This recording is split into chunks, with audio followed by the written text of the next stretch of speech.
Welcome to JSR IAS academy. நம்ம என்ன பார்க்க போறோம் அப்படின்னாக்க இன்றைய கரண்ட் அஃபேர்ஸ் தான் பார்க்க போறோம். வாங்க பார்க்கலாம். ஃபர்ஸ்ட் क्वेश्चन பாருங்க. ஆயுத இறக்குமதி பட்டியலில் முதலிடம் பிடித்துள்ள நாடு எதுன்னு கேட்டிருக்காங்க. ஸோ ஆன்சர் பாருங்க, இந்தியா. ரொம்ப முக்கியமானது. இந்த அறிக்கை வெளியிட்ட நிறுவனம் பார்த்தீங்கன்னாக்க சிப்ரி அப்படிங்கிற நிறுவனம் வெளியிட்டிருப்பாங்க. சிப்ரி அப்படின்னா Stockholm international peace and research institute அப்படிங்கிற நிறுவனம் தான் இந்த அறிக்கையை வெளியிட்டிருக்காங்க. ஞாபகம் வச்சுக்கணும். ஆயுத இறக்குமதி பட்டியலில் முதலிடம் பிடித்துள்ள நாடு கேட்டாங்கன்னாக்க இந்தியா. எந்த நிறுவனம் வெளியிட்டுச்சுன்னு கேட்டாக்க சிப்ரி அப்படிங்கிற நிறுவனம் வெளியிட்டிருக்கு. அடுத்து, உலக வங்கியுடைய 2023ஆம் ஆண்டுடைய பெண்கள் வணிக மற்றும் சட்ட குறியீட்டுல இந்தியா எந்த இடம் பிடித்துள்ளதுன்னு கேட்டிருக்காங்க. ஸோ ஆன்சர் பாருங்க, மொத்தம் 113 இடம். ஞாபகம் வச்சுக்கணும். மொத்தம் 190 நாடுகளுடைய இடத்துல இது 113 இடத்துல பெற்றிருந்திருக்கு. ஞாபகம் வச்சுக்கணும். உலக வங்கி பார்த்தோன்னாக்கா 1944ஆம் வருஷம் ஆரம்பிக்கப்பட்டது. அந்த பார்த்தோன்னா ரொம்ப முக்கியமா இது வந்து தலைநகரம் எங்க இருக்குன்னு பார்த்தீங்கன்னாக்கா வாஷிங்டன் டிசியில் இருக்கு. சரிங்களா, வாஷிங்டன் டிசியில் இருக்கு. இந்த உலக வங்கியில 2 அமைப்பு இருக்கு. என்ன அமைப்பு பார்த்தீங்கன்னாக்கா ஐபிஆர்டி அண்ட் ஐடிஏ அப்படின்னு இருக்கு. ஐபிஆர்டி பார்த்தீங்கன்னாக்கா international bank of reconstruction and development. IDA பார்த்தீங்கன்னாக்கா இன்டர்நேஷனல் டெவலப்மெண்ட் ஏஜென்சி. ஞாபகம் வச்சுக்கோங்க. உலக வங்கி பத்தி இப்படி கேட்கலாம். ரொம்ப முக்கியமா உலக வங்கியோடைய தற்போதைய தலைவர் யாருன்னா இந்திய வம்சாவளியை சார்ந்தவர் தான். அவர் யாருன்னு பார்த்தீங்கன்னாக்க அஜய் பங்கா அப்படிங்கிறது இருக்காரு. ஞாபகம் வச்சுங்க, அஜய் பங்கா. அடுத்து, இந்தியாவின் முதல் உயர்நிலை 8 வழி சாலையானது எந்த மாநிலத்தில் திறக்கப்படும் கேட்டிருக்காங்க. ஸோ ஹரியானா திறந்தப்பட்டிருக்கு. இது வந்து பார்த்தீங்கன்னாக்கா துவாரகா எக்ஸ்பிரஸ் வே அப்படின்னு சொல்லுவாங்க. டெல்லி ஹரியானா கனெக்ட் பண்ற ரோடு ரொம்ப முக்கியமானது. அடுத்து, விவசாய பணிகளில் ஈடுபடும் பெண்களுக்கு ட்ரோன்கள் வழங்கும் திட்டமான நமோ ட்ரோன் சகோதரிகள் திட்டம் எந்த ஆண்டு முதல் கொண்டு வரப்பட்டு கேட்டிருக்காங்க. ஸோ ஆன்சர் பாருங்க, 2022. நேற்று கூட வந்து பார்த்தீங்கன்னாக்க ஐகேர் அப்படின்னு நிறுவனம் இருக்கு இல்லையா, அது இந்தியன் கவுன்சில் ஆஃப் அக்ரிகல்ச்சர் ரிசர்ச்னு சொல்லுவோம். 1953ஆம் ஆண்டு உருவாக்கப்பட்டது. இதன் கீழே வந்து பார்த்தோன்னாக்கா நேற்று டெல்லியில 1000 பெண்களுக்கு பார்த்தோன்னாக்கா ட்ரோன்கள் வழங்கினாங்க. Prime minister கொடுத்துருந்துருப்பாரு. அடுத்து, MIRV விரிவாக்கம் தருகேன்னு கொடுத்துருக்காங்க. ரொம்ப முக்கியமானது. இது என்ன சார் அப்படின்னாக்க 2 நாளைக்கு முன்னாடி வந்து பார்த்தீங்கன்னாக்க அக்னி 5 அப்படிங்கிற ஒரு ப்ராஜெக்ட் பார்த்தீங்கன்னாக்க நம்ம சக்சஸ்ஃபுல்லா பண்ணியிருந்திருப்போம். இது வந்து பார்த்தீங்கன்னாக்க DRDO அப்படிங்கிற அமைப்பு தான் பண்ணியிருப்பாங்க. இது வந்து பார்த்தீங்கன்னாக்க 1958ஆம் ஆண்டு உருவாக்கப்பட்ட அமைப்பு. இந்த வருஷம் பார்த்தீங்கன்னா DRDO 1958. இந்த அக்னி 5 வந்து பார்த்தீங்கன்னாக்க எந்த திட்டத்தின் கீழ் செயல்பட்டுச்சுன்னு பார்த்தீங்கன்னாக்க திவ்யாஸ்திரா அப்படிங்கிற திட்டத்தின்படி செயல்பட்டுச்சு. இந்த அக்னி 5 வந்து எந்த தொழில்நுட்பத்தின்படி இயங்குச்சுன்னு பார்த்தீங்கன்னாக்க MIRVங்கிற தொழில்நுட்பத்தின்படி இயங்குச்சு. அவருடைய முழுமையான பேர் பாருங்க, multiple independently targetable reentry vehicle பேர். ஞாபகம் வச்சுக்கணும். சரியா. அடுத்து, உலக கைபேசி உற்பத்தியில் முதலிடம் உள்ள நாடுன்னு பார்த்தீங்கன்னாக்க சீனா தான் ஃபர்ஸ்ட் பிளேஸ்ல இருக்கு. இந்தியா செகண்ட் பிளேஸ்ல இருக்கு. ஞாபகம் வச்சுக்கோங்க. அடுத்து, மாநில தேர்தல் ஆணையம் தொடர்பான விதிகள் கேட்டிருக்காங்க. ஸோ 243K அண்ட் 243ZA ஞாபகம் வச்சுக்கணும். சரிங்களா. ஏன்னா இப்போ ரீசெண்டாக வந்துனாக்கா தமிழ்நாட்டில் மாநில தேர்தல் ஆணையராக வந்து பார்த்தீங்கன்னாக்கா ஜோதி நிர்மலா சாமி அவர்கள் பதவி ஏற்றாங்க. ஸோ அதனால இந்த விஷயம் நம்ம தெரிஞ்சுக்கணும். இதுக்கு முன்னாடி பார்த்தோன்னாக்கா பழனிக்குமார் அவர்கள் இருந்தாங்க. தமிழ்நாட்டுடைய முதல் மாநில தேர்தல் ஆணையம் பார்த்தீங்கன்னாக்கா மலைச்சாமி. ஞாபகம் வச்சுக்கோங்க. சரிங்களா. இது வந்து பார்த்தீங்கன்னாக்கா இந்திய தேர்தல் ஆணையத்தை பற்றி சொல்றது, election commission of India. Article 324 நமக்கு தெரியும் இல்லையா, இந்தியாவிற்கு ஒரு தேர்தல் ஆணையம் சொல்லுவோம். அண்ட் தென் பார்த்தீங்கன்னாக்கா ஆர்டிகல் 326 ரொம்ப ரொம்ப முக்கியமானது. எக்ஸாம்பிள் நிறைய முறை கேட்டிருக்காங்க. வயது வந்தோர் வாக்குரிமைன்னு சொல்லுவோம் இல்லையா, யூனிவர்சல் அடல்ட் பிரான்ச்சஸ். 18 வயதுக்கு உட்பட்டவங்க அதுக்கு மேல வந்தவங்க என்ன பண்ணணும், கண்டிப்பா ஓட்டு போடணும்னு சொல்றது. ஸோ 326 சொல்லுனாக்கா வயது வந்தோர் வாக்குரிமை.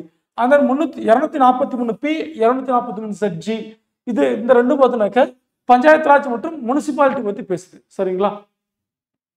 அடுத்து, மன்ஹட்டான் திட்டத்துடன் தொடர்பில்லாத நாடு எதுன்னு கேட்டிருக்காங்க. ஸோ ஆன்சர் பாருங்க, இதுக்கு ஜெர்மனி. இந்த மன்ஹட்டான் திட்டம் பார்த்தீங்கன்னாக்கா 2ஆம் உலகப் போர் நடந்துச்சு இல்லையா, அதாவது 1939 செப்டம்பர் 1 1945 ஆகஸ்ட் 15 இல்லையா, இதான் பார்த்தீங்கன்னா 2ஆம் உலகப் போர். இந்த 2ஆம் உலகப் போர்ல பார்த்தீங்கன்னாக்கா அமெரிக்கா, பிரிட்டன், கனடா 3 நாடுகளும் பார்த்தீங்கன்னாக்கா அணுகுண்டுகளை தயாரிக்கிற திட்டத்தை கொண்டு வந்திருப்பாங்க. அந்த திட்டத்தோட பேர் தான் மன்ஹட்டான் திட்டம். சரிங்களா, ஞாபகம் வச்சுக்கோங்க.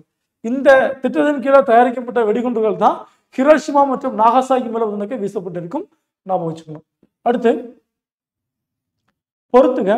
நேற்று முப்படைகளுடைய சாகசம் வந்து பொக்ரால் நடைபெற்றது.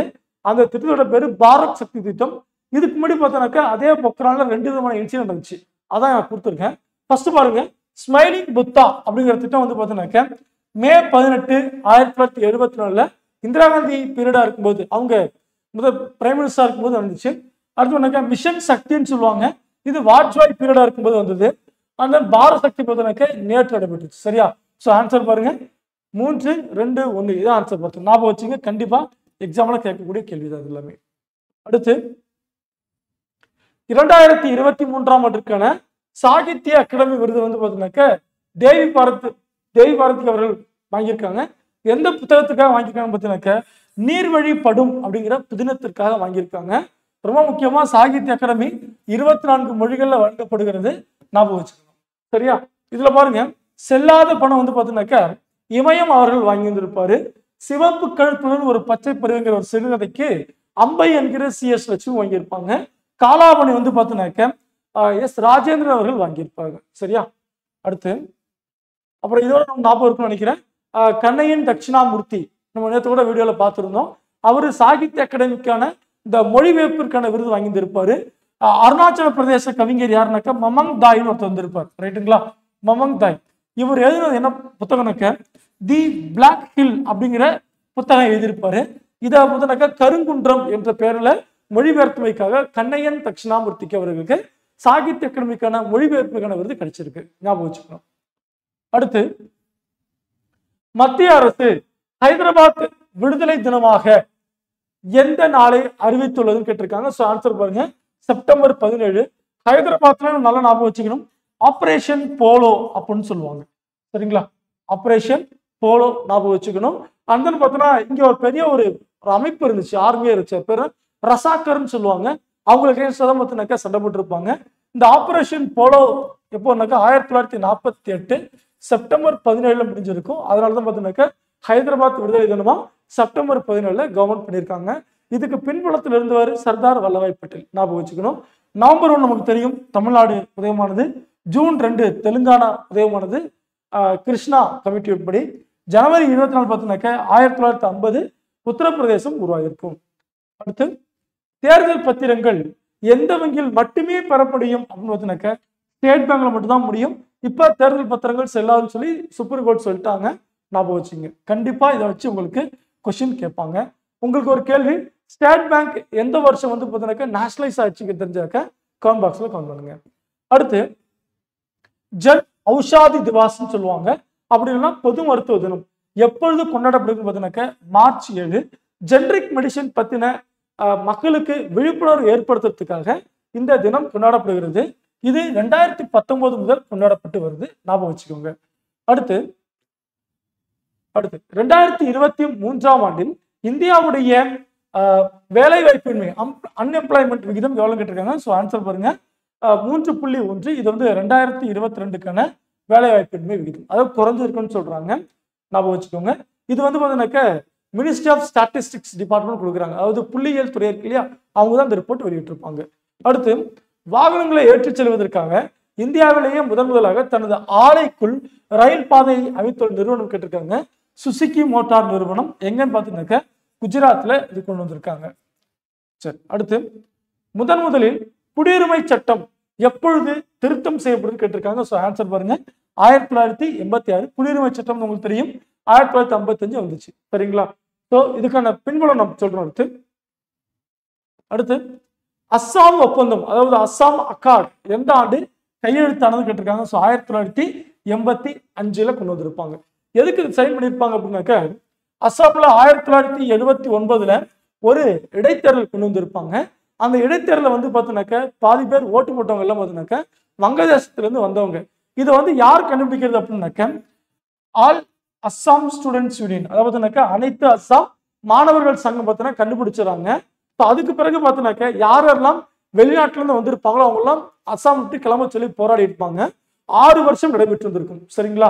அப்போ 1985 நியூ டெல்லியில ராஜீவ்காந்தி அவர்களுக்கும் இந்த ஆல் அஸ்ஸாம் ஸ்டூடெண்ட்ஸ் யூனியன் பார்த்தீங்கன்னாக்கா சைன் பண்ணியிருப்பாங்க 1985. சரிங்களா? இதன்படி முதல்ல 1986 சிட்டிசன்ஷிப் ஆக்டை வந்து பார்த்தீங்கன்னாக்க அமர்மம் இணைந்திருப்பாங்க. அப்போ முதல்ல குடியுரிமை சட்டம் எப்பொழுது திருத்தம் செய்யப்படுதுன்னு கேட்டாக்கா 1986. அப்போ இதற்கு என்ன சொல்ல வராங்க அப்படின்னாக்க 1966 ஜனவரி 1, சரிங்களா? 1966 ஜனவரி 1 அதுக்கு முன்னாடி வரைக்கும், சரிங்களா, அதுக்கு முன்னாடி வரைக்கும் அஸ்ஸாம்ல சட்டத்திற்கு புறம்பா யார் யாரெல்லாம் வந்திருக்காங்களோ அவங்களுக்கு குடியுரிமை வழங்கப்படும். ஆனா அதன் பிறகு 1971 மார்ச் 24 வரை வந்தவங்க என்ன பண்ணாக்க அவங்க ரெண்டு விஷயம் பண்ணுவோம். என்னன்னாக்கா வெளிநாட்டினர் சட்டம் 1946, அது மட்டும் இல்லாம வெளிநாட்டினர் தீர்ப்பாயம் ஆணை 1964 படி கண்டிப்பா அவங்கள வெளிநாட்டினர் ரெஜிஸ்டர் பண்ணிக்கணும். அடுத்த 10 ஆண்டுகள் இங்க தங்கி அதுக்கப்புறம் என்ன அவங்க குடியுரிமை பெற்றுக்கணும்னு செய்திருப்பாங்க. ஞாபகம் வச்சுக்கோங்க. ஸோ அஸ்ஸாம் அக்கார்டு கண்டிப்பா இப்போ நம்ம சிஏ வந்துச்சு இல்லையா, கண்டிப்பா இதோட தொடர்புடைய ஒரு விஷயமா தான் இது இருக்கும். நல்லா ஞாபகம் வச்சுக்கோங்க. அடுத்து தேஜாஸ் விமானம் சேவை எந்த ஆண்டு முதல் இந்தியாவில் தொடங்கப்படும் கேட்டிருக்காங்க. முக்கியமானது 2001 வருஷம், ஞாபகம் வச்சுக்கணும். அண்ட் தென் பார்த்தீங்கன்னாக்க ஹால் அப்படிங்கிற நிறுவனம் தான் இதை தயாரிச்சிருக்கும். ஹால் பார்த்தீங்கன்னாக்க ஹிந்துஸ்தான் ஏரோநாட்டிக்ஸ் லிமிடெட் அப்படிங்கிற நிறுவனம் ஸ்டார்ட் பண்ணியிருந்திருப்பாங்க. இது எங்க இருக்குன்னு பார்த்தீங்கன்னாக்க பெங்களூர்ல இருக்கு, சரிங்களா? ஸோ தேஜாஸ் விமானத்தை தயாரித்த அமைப்பு கேட்டாங்கன்னாக்க ஹால், அது எங்க இருக்குன்னா பெங்களூர்ல இருக்கு. அடுத்து இந்தியாவிலேயே முதலாக எந்த மாநிலத்தில் மாநில திட்டக்குழு, அதாவது ஸ்டேட் பிளானிங் கமிஷன் தொடங்கப்பட்டதுன்னு கேட்டாக்க தமிழ்நாட்டில் தான் 1971 தொடங்கப்பட்டுச்சு. ஸோ இந்த வீடியோஸ்லாம் உங்களுக்கு பிடிக்க நம்புறோம். நம்ம நெக்ஸ்ட் கிளாஸ் பார்க்கலாம். சரியா? தேங்க்யூப்பா.